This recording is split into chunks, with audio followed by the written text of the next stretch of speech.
You know how people talk about the moment everything changes? For me, it happened on a Monday morning, in the kitchen, with the smell of coffee still hanging in the air. Erin sat across from me, hands wrapped around her mug, watching me over the edge like she was rehearsing her next line. "Michael," she said, "I'm leaving you. I want a divorce." I didn't flinch. I set the paper down, looked at her, and then picked it back up again, flipping to the sports section as if she'd just told me we were out of milk. She bristled. "I'm serious, Michael. I know you are," I said, scanning the baseball standings. "Is that all?" Her voice climbed. "Damn it. Put the paper down and talk to me about this." I folded it neatly, set it aside, and stood up. "There's nothing to talk about except goodbye. You haven't been worth a damn as a wife for over a year. So go." Her eyes widened, not at my words, but at my tone. I wasn't angry. I wasn't shouting. I was delivering the news like a weather forecast. I walked to my home office, pulled a notebook from my desk, grabbed an envelope, and sat back down at the kitchen table. On the first sheet, I wrote, "Tyrone, thank you. Thank you. Thank you. And thank God she's leaving me." I slid a lottery ticket inside, one I'd bought the night before, and added, "Maybe if you get lucky and win, it'll be enough to keep the cheater satisfied so she won't cheat again. Good luck, kid. You're going to need it." When I handed her the envelope, her mouth hung open. "You know," I told her, "just because you think I'm ignorant doesn't mean I am." She reached for it, but I pulled it back. "Actually, maybe I should mail this myself. I don't trust you not to read it and throw it away. Go pack your things and get out." She crossed her arms. "I'm not going anywhere. Not just so you can bring your little office girlfriend in here." I poured my coffee into a travel mug. "Suit yourself." By the time I hit the driveway, my plan was already forming. On the way to work, I stopped at the bank and drained our checking, savings, and safe deposit box. I drove to another branch closer to the office and opened new accounts in my name only. After that, I called every credit card company we shared and canceled the lot, arranging replacements under my sole ownership. This wasn't about revenge. It was about control. She'd made her choice, and I'd make mine. At the office, Maria, my executive assistant of 10 years, leaned on my doorway. "So, still on the market?" I smirked. "Word gets around fast." She tilted her head. "Forget my sister. If you're single again, I want first place." Maria had always been sharp, efficient, the kind of person you can trust with both your schedule and your secrets. I'd never thought of her that way before, but her timing was perfect. I told her the truth. Erin had been with another man for over a year, and I'd known almost from the start. Maria stared. "A year and a half? And you just said nothing?" "What would have been the point?" I said. "No fault state. Divorce means splitting everything 50-50ths. I'd lose the house, the shop, the hot tub. Better to let her cook, clean, and keep the laundry moving while I plan my move." She shook her head. "You've got to flip the script, Michael. File first. Take control. Don't let her decide the pace or the terms." I knew she was right. That night, I called Alex, my best friend since third grade and a family law attorney. I told him everything. "Come in tomorrow at lunch," he said. "We'll file, serve her at work by Thursday. You'll keep the house." I agreed without hesitation. Because here's the thing. The moment she said, "I want a divorce," I didn't see loss. I saw an opening. And I'm a man who knows how to use an opening. Alex didn't waste time. By noon the next day, I was sitting in his office, signing my way through a stack of papers that could dismantle a marriage more efficiently than any shouting match ever could. He leaned back in his chair, tapping a pen against the restraining order request I'd asked for. "You know," he said, "this part's overkill, but it'll get her out faster. You're sure you want to claim you're worried her boyfriend might straighten you out?" I nodded. "I am worried, just not in the way the court will think. I'm worried she'll try to plant herself in the house and dig in." Alex smiled thinly. "All right, we'll file it. Hearing will be in 10 days, but it'll keep her out until then." We went for lunch afterward, and as I cut into my steak, I could already see the next moves. The papers would be filed today. By Thursday, she'd be served at work, in front of her colleagues. I'd have a locksmith lined up within the hour. Her belongings? Bagged, boxed, and in the garage before she even hit the driveway. The goal wasn't just to end the marriage. It was to set the pace, force her to react instead of act. She'd made her play in the kitchen. Now she'd see what it feels like to play defense. That evening, when I walked into the house, Erin was at the table shuffling through a stack of papers. She didn't look up. "Why are you still here?" I asked, heading to the fridge. "This is my house too, Michael. I'll stay until I have other arrangements. If you don't like my company, feel free to move out." I cracked open a beer and took a slow sip. "Not in your life. Move your stuff to a spare bedroom. Stay out of my way." Her head snapped up. "What is your problem all of a sudden? Yesterday you barely reacted. Today you're acting like I've kicked your dog." "That was before I had time to think," I said, meeting her eyes. "I let you off the hook before, 3 times. Because you didn't want a divorce. I figured you'd get it out of your system and come back. But now I see what you are. And I'll make this divorce as hard and expensive for you as the law allows." Her jaw worked, but she didn't speak. I took that as confirmation. The next morning, I left before she woke up, had breakfast at a cafe down the street, and made a list of people to call once she was served. My version of events would get to them before hers did. I wasn't going to let her paint me as the villain in my own story. By 10:15 Thursday morning, Alex called. "She's been served." I called the locksmith immediately. 20 minutes later, the locks were changed. Not an hour after that, I saw her car rip up the driveway. She spotted the wide-open garage door and the big cardboard sign. "Erin, all your things are here." She tried her keys, rang the bell, pounded on the door. I didn't answer. Eventually, she left, taking only a couple of bags. Minutes later, my phone rang. "You're unbelievable," she snapped. "Was it really necessary to embarrass me in front of everyone at work?" "Better than letting you humiliate me there first," I said. "What's this restraining order crap?" "Insurance," I replied. "Against you or your boyfriend trying anything stupid. Everything you need is in the garage. If it's not there, tell me where it is and I'll move it." "This is ridiculous, Michael. You're making this harder than it needs to be." "That's the point," I said and hung up. I went down my call list. Most people were shocked. A couple weren't. One even said, "Finally caught her, huh?" That told me everything I needed to know about how long this had been going on, and how many people knew before I did. By the time the sun set, the house was quiet, the locks were solid, and my next step was already in motion. If there's one thing I've learned about Erin, it's that she can't stand losing the last word or the last move. So when the locksmith left that Thursday afternoon, I didn't need a crystal ball to know what would happen next. The security system guys showed up within hours. Cameras at every entry point, motion sensors in the garage, cloud backup for all footage. If she tried to set foot inside, I'd have it recorded in 1080p with timestamps. It didn't take long. I came home from the cafe Friday morning to find the kitchen looking like a hurricane had made a quick pit stop. Broken plates and glasses littered the floor, the trash bin overturned, and 2 of the living room lamps lay shattered. Upstairs, my closet was stripped bare, my clothes piled in the middle of the floor. And then I saw it. A dark, wet stain across the pile. She'd urinated on everything. On a certain level, I wanted to laugh. Not because it was funny, but because she'd just handed me a gift wrapped in her own arrogance. The cameras had caught the whole thing.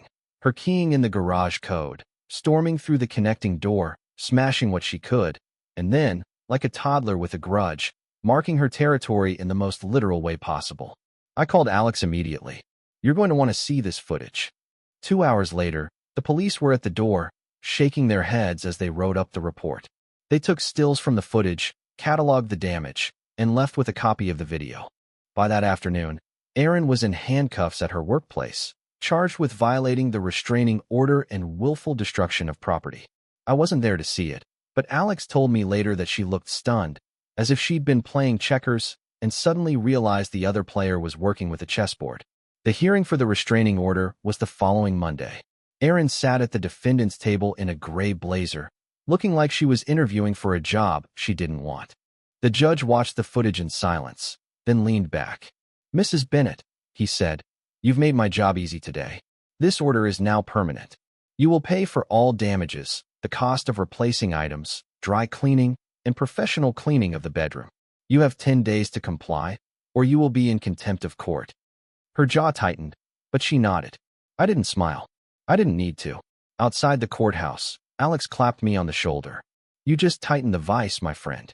If she was hoping for sympathy later in divorce court, she just burned that bridge herself. That weekend, Maria and I went out for dinner and dancing. No heavy talk, no strategizing. just the sound of her laughter over the music and the feel of her hand on my arm.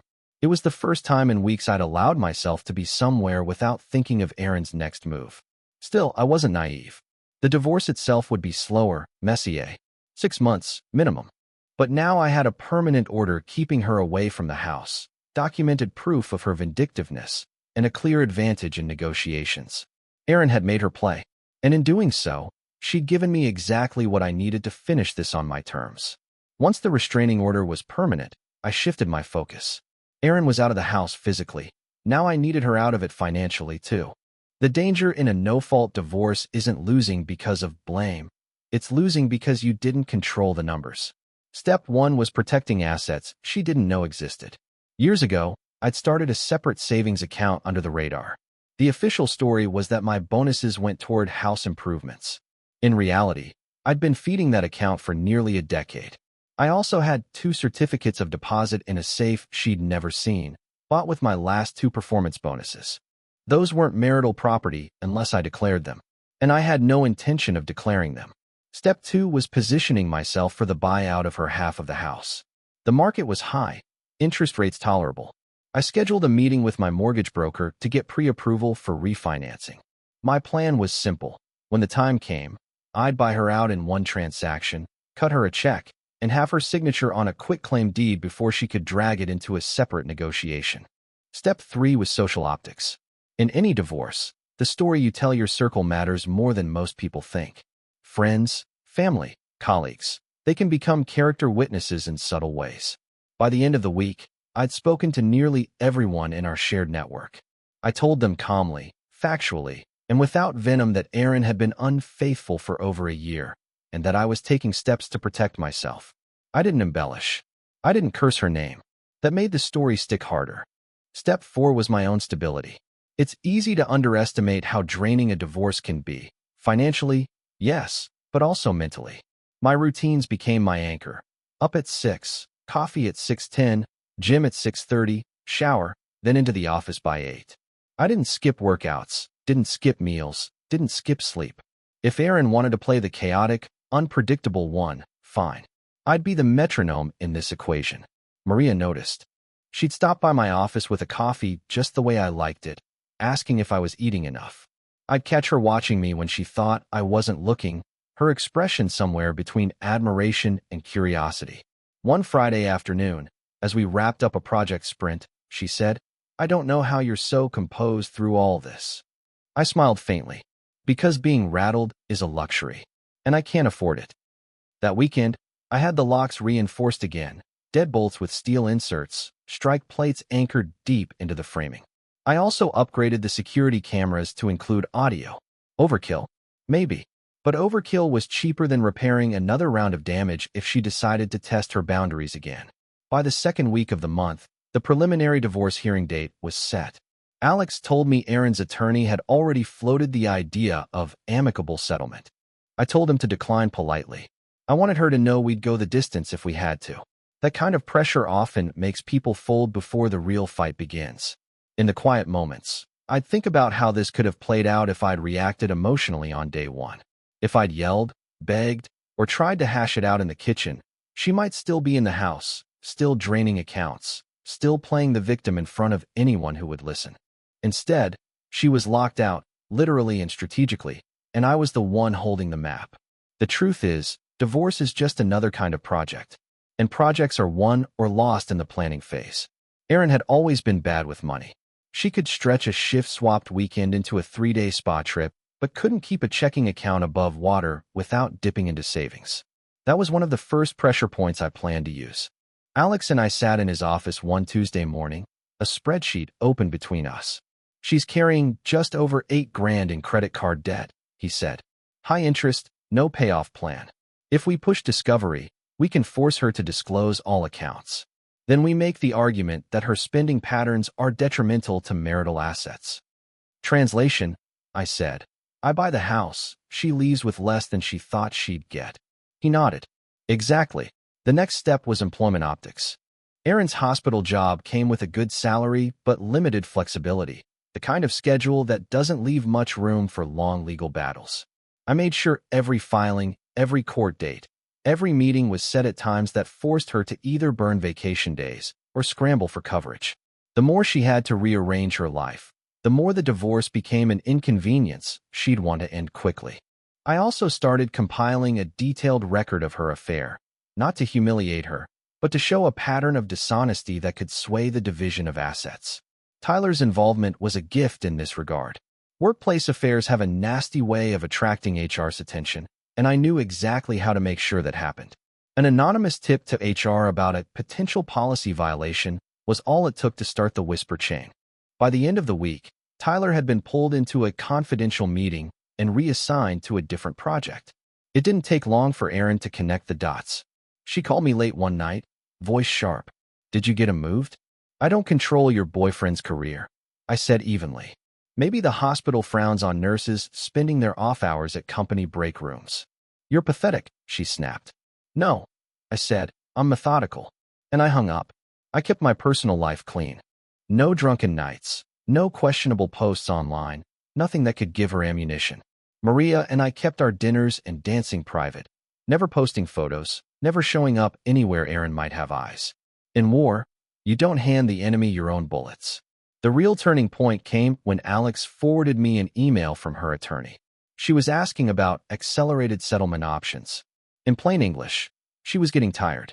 That's when I decided to make the next move. A settlement offer that looked fair on paper but was loaded in my favor.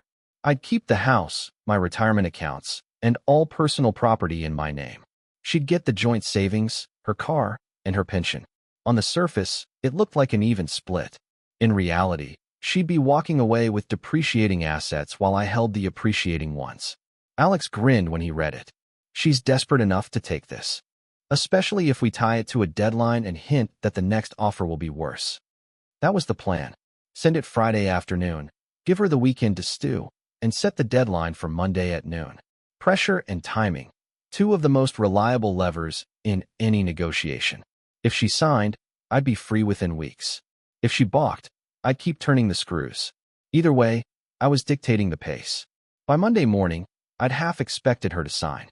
Instead, Alex called me at 9:07 a.m. She countered, he said. Wants 50% of your retirement account, plus half the equity in the house. Says she won't budge unless you meet her reasonable demands. I laughed, a short, humorless sound. She thinks that's leverage? Apparently, Alex said. But here's the good news. She attached a financial statement to her counter. And it's a goldmine. When I got to his office, the document was waiting for me. In her rush to play hardball, Erin had overshared, listing not just her bank accounts, but her credit card balances, personal loans, and even a payday loan she'd taken out last month. She's drowning, Alex said. She'll fold faster than we thought, especially if we make it clear we'll push for full discovery. She won't want every financial detail in the court record. I spent the next hour outlining my response. We'd reject her counter outright, reoffer my original settlement, and attach a polite note making it clear that if she refused, we'd proceed to discovery and subpoena every financial record she'd touched in the last 5 years. No anger, no insults, just the quiet implication that I had the time, money, and patience to drag this into the mud if she wanted. The letter went out by courier before noon. By Tuesday afternoon, her attorney called Alex, his voice tight. She'll take the original offer. Send over the final paperwork. But before we closed it, I wanted one more safeguard. A clause that barred either of us from making disparaging public statements about the other, with a financial penalty for violation. Erin, probably too relieved to end it, agreed without a fight. When Alex slid the signed agreement across his desk, I didn't smile. I just read every word, signed, and pushed it back. That's it, he said. She's out. You're free. Not quite. I still had to make sure she moved her things out of the garage, change the security codes again, and notify my bank that her name was to be removed from any lingering joint accounts. Loose ends can kill you in situations like this, and I wasn't leaving any. The next weekend, I took the last of her boxes to a storage unit and left the key in an envelope with her attorney's receptionist. No note. No need. That night, I sat on the back porch with a glass of whiskey, the air warm and still. For the first time in a long time, the house felt entirely mine. No tension in the walls, No quiet undercurrent of betrayal humming beneath the daily routine. Maria texted me just after 10. So officially single now? Officially, I replied. Then let's celebrate. And maybe, for the first time, I let myself think about what comes next, not in terms of defense or counterattack, but in terms of living. I'd won. Not because I crushed her, though I did, but because I walked away on my terms, with my assets, my home, and my control intact. People always ask, if they find out the details, why I didn't confront Erin the minute I knew. Why let it go on for a year and a half? The truth is, the day I learned about her and Tyler, I knew blowing up immediately would cost me. A friend from work had spotted her at a roadside motel, mid-afternoon, in the middle of a shift she'd claimed was too busy for lunch. He called me, thinking I'd want to know right away. I thanked him, hung up, and sat at my desk for 15 minutes staring at the wall. I didn't feel rage. I felt calculations running in the background. Divorce in Texas meant a straight 50-50 split of everything. The house, the savings, the shop. She'd walk away with half of what I'd built, and I'd be left rebuilding while she enjoyed the spoils. Confronting her then would have been emotional. Waiting would be strategic. So I hired a private investigator, a quiet man named Carter who looked more like an accountant than someone who spends his days watching strangers. Within a week, I had photos, timestamps, hotel receipts, even the make and model of Tyler's car parked in the lot. Carter's report was neat, clinical, and airtight. And then, I did nothing. I kept my routine the same. I let her believe she was clever enough to hide it. She still cooked dinner most nights, kept the laundry moving, paid her share of the bills. In public, I was the dependable husband. In private, I was cataloging every deviation from her patterns, late nights at the hospital, unexplained errands, weekend orientations that didn't exist. It wasn't about gathering proof for court. In a no-fault state, proof of cheating doesn't change the split. It was about learning her habits, knowing how she'd react when cornered, and, most importantly, making sure I was financially and legally ready when I made my move. Over those 18 months, I shifted investments, built my off-the-books savings, and gradually moved key documents into a safe deposit box only I could access. I also tested her tolerance for small confrontations, things like asking about her phone buzzing at dinner or why she came home late. She'd get defensive fast, which told me two things. One, she was paranoid about getting caught, and two, she'd lash out when pressed. Both would work in my favor later. I didn't enjoy those months. I wasn't playing some twisted game for the thrill. It was endurance, like holding a heavy weight until you could put it down without dropping it on your foot. When she finally sat at the kitchen table and told me she wanted a divorce, it was almost anticlimactic. She thought she was delivering a blow. I'd been bracing for it, training for it, and by the time she said the words, I already knew my opening move and the 12 after that. People think patience in situations like this is weakness. It isn't. Patience is the ability to choose when the explosion happens and to make sure you're the one holding the detonator. That year and a half wasn't wasted time. It was prep work. And when the moment came, every ounce of it paid off. People assume calm is the same as being unbothered. It isn't. Calm is a mask you learn to wear when showing what you feel would hand the other person a weapon. When I first learned about Erin and Tyler, the temptation to confront her was like an itch under the skin. There were nights I'd lie awake, staring at the ceiling, replaying Carter's photos in my head. Her stepping out of his car, hair slightly mussed, smiling in a way I hadn't seen directed at me in months. The anger was there, but it sat behind glass. I wouldn't let it leak into my voice or my movements. At work, I became even more predictable. I never showed up late, never lost my temper in a meeting, never let anything slip that could hint at trouble at home. That constancy was part of the strategy. When you keep your routine steady, people underestimate the storm brewing under the surface. At home, I adjusted my behavior deliberately. I didn't hover. I didn't interrogate. If she came home late, I'd ask one light question, then drop it. If she was distracted at dinner, I'd shift the conversation to something neutral. The goal was to keep her feeling safe enough to keep making mistakes. She had to believe she was in control. Privately, I worked on detachment. Every morning, I'd take 10 minutes in the garage before leaving for work. No phone, no distractions. Just me, the hum of the water heater, and my thoughts. I'd visualize the end state. House still mine, finances intact, Erin out of my daily life. The image stayed the same for 18 months. That kind of clarity makes it easier to ignore the daily irritations. I also took care of my health in a way I hadn't before. A betrayal can wear you down physically if you let it. I cleaned up my diet, stopped skipping the gym, and started running on weekends. The fitter I felt, the easier it was to maintain the calm mask. Looking strong makes you feel strong, and feeling strong makes you harder to shake. Erin noticed the changes. She made a few comments about me acting different, but she never pushed. I think she chalked it up to stress at work. That suited me fine. The less she suspected, the better my position would be when the time came. And it did come, exactly how I wanted it to. By the time she announced she wanted a divorce, my mask wasn't an act anymore. The calm had seeped into the bones. I didn't need to fake being in control. I was in control. That's the part most people misunderstand about situations like this. They think control is about overpowering someone in the moment. But real control is about shaping the moment months or years in advance, so when it happens, you've already won. The day Erin moved out for good was anticlimactic. Almost boring, if you ignored the undertow running beneath it. Her attorney had arranged for a moving company to handle the last of her things. I'd already boxed everything that was unquestionably hers and stored it in the garage, labeled in black marker. Clothes, kitchen, personal.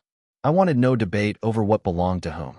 The fewer decisions we made face-to-face, the less chance she had to stir trouble. I worked from home that day, laptop on the kitchen counter, a mug of coffee at my side.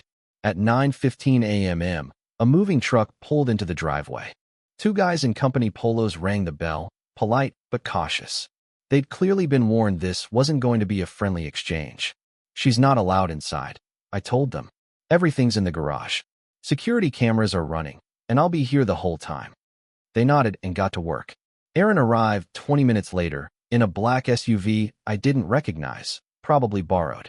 She stayed on the driveway, sunglasses on, arms crossed, directing the movers without looking at me. I didn't speak to her.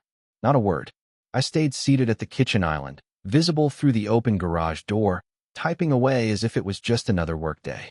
The only sounds were the scrape of boxes being slid into the truck and the occasional thump of something heavier. When the last box was loaded, one of the movers came to the door. "That's everything on the list," he said. "Good," I replied. "You can lock up the garage on your way out." Erin lingered for a moment after they finished, standing by the SUV with the door open. I could feel her eyes on me, but I didn't look up. Finally, she got in and drove away. No goodbye, no scene. When the truck disappeared down the street, I walked to the garage and shut the door myself. Then I went upstairs, poured the last of my coffee, and just stood there for a moment, taking in the silence. The house felt different, lighter somehow. The air didn't have that subtle static charge of two people pretending to coexist while keeping mental score. The absence of her presence was almost a physical thing, like a heavy curtain had been pulled down and stored away. I didn't celebrate. Not yet. Instead, I went room to room, checking every corner, every closet, making sure she hadn't accidentally left anything behind that could be used as a pretext to return. The cameras would catch her if she tried, but I preferred prevention to reaction. That night, I cooked dinner for one, poured a glass of wine, and ate on the back porch while the sun went down. No phone on the table, no background noise, just the steady hum of the neighborhood and the knowledge that this chapter was closing exactly the way I'd planned. In my mind, it wasn't a victory parade. It was the end of a project, one I'd scoped, scheduled, and executed to completion. And like any project manager worth his salt, I knew there was still one step left before I could call it truly done. The postmortem. Every project ends with a review. What worked, what didn't, what you'd do differently next time. Divorce isn't any different. 2 weeks after Erin moved out, the paperwork was finalized, the titles transferred, and the settlement funds wired. Alex and I met for lunch to close the loop. He slid a folder across the table with the stamped decree on top. "That's it," he said. "No appeals, no lingering obligations. You're free and clear." I opened the folder, read the language one last time, and closed it. "Clean," I said. He grinned. "Cleaner than most. You played it well, Michael. You didn't let her set the pace, and you didn't give her anything she could use against you. Not many people manage that." Over the next few days, I thought about what playing it well actually meant. It wasn't just about outmaneuvering her legally or financially, though I'd done both. It was about never letting her dictate my reactions. She wanted me angry, impulsive, sloppy. She wanted me to be the stereotype, the betrayed husband who rants, throws things, and says too much. Instead, I gave her nothing she could weaponize. The 18 months I'd spent knowing about the affair without confronting her had been my training ground. It taught me patience, the value of silence, and the power of timing. It proved that calm isn't the absence of emotion. It's the decision to hold your ground until the exact moment moving forward benefits you most. Did I feel loss? Yes. I lost the version of her I thought existed, the marriage I thought we had, and the future I once pictured. But I didn't lose myself. And that mattered more than anything else. People assume the end of a marriage is about closure. It's not. There's no neat emotional bow you can tie around betrayal. What you get, if you handle it right, is resolution. The problem is solved, the threat is gone, and you can redirect your energy towards something better. For me, that something better wasn't a grand reinvention. I didn't need to backpack across Europe or buy a motorcycle. It was simpler than that. It was walking into my own kitchen, making coffee, and knowing that the quiet in the house belonged entirely to me. Maria and I eventually started seeing each other openly. She knew the whole story, start to finish, and she respected how I handled it. Whether that turns into something long-term doesn't concern me right now. I've learned that control over your own life is the most valuable thing you can keep, and the easiest thing to lose if you let someone else write your script. Erin, last I heard, she and Tyler didn't last 6 months.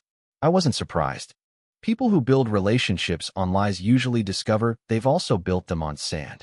Looking back, I don't regret a single step I took. Not the silence. Not the patience. Not the calculated timing of every move. Because in the end, I didn't just survive her betrayal. I dictated the terms of how it ended. And that, to me, is the only definition of winning that matters.